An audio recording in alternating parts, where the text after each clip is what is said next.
আজকে আমরা বানাবো মাছের মুড়ো দিয়ে মুড়ি ঘন্ট। মাছের মুড়োগুলো সুন্দর করে ভেজে নিয়েছি ডাইস করা আলু, গোটা জিরে, শুকনো লঙ্কা, তেজপাতা, টমেটো, আদা আর অল্প কয়েকটা এলাচ। আর নিয়েছি একটু চাল। এখানে যেহেতু গোবিন্দভোগ চাল আমরা পাই না, আমরা নর্মাল বাসমতি চাল ইউজ করেছি। এটা অল্প একটু জলে ভিজিয়ে রেখে দিয়েছি। এবার আমরা ফ্রাইং প্যানে মাছের মাথাটা ভেজে রেখেছি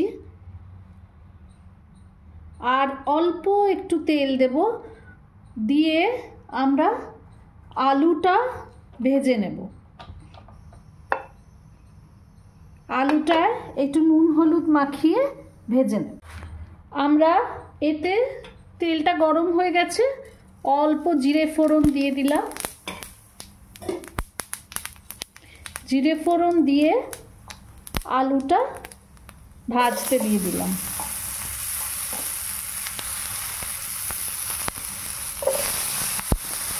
এরপরে অন্যদিকে আমরা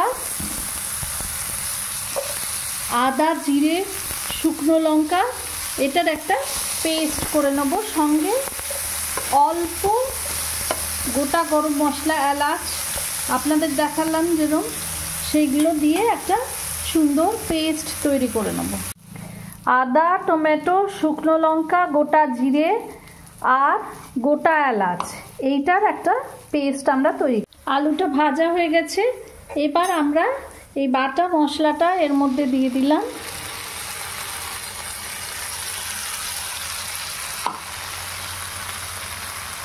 দেব অল্প নুন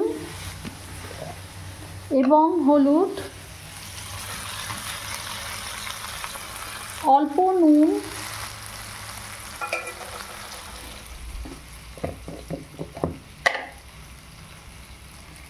এবং অল্প হলুদ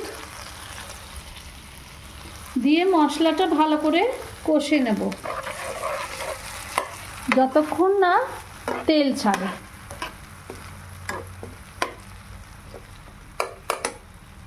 মশলাটা কষা হতে হতে আমরা এবার মাছের কাঁটাগুলো এর মধ্যে দিয়ে দিলাম, দিয়ে সুন্দর করে মশলাটার সঙ্গে কষে নেব।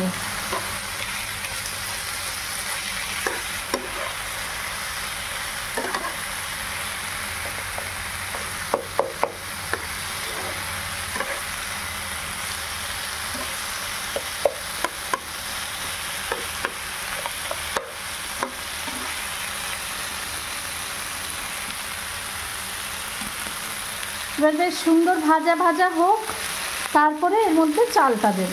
মশলাটা ভাজা হয়ে গেছে, এবার এর মধ্যে আমরা দিয়ে দিলাম চালটা অল্প ভিজিয়ে রেখেছিলাম, যার জন্য খুব তাড়াতাড়ি সেদ্ধ হয়ে যাবে।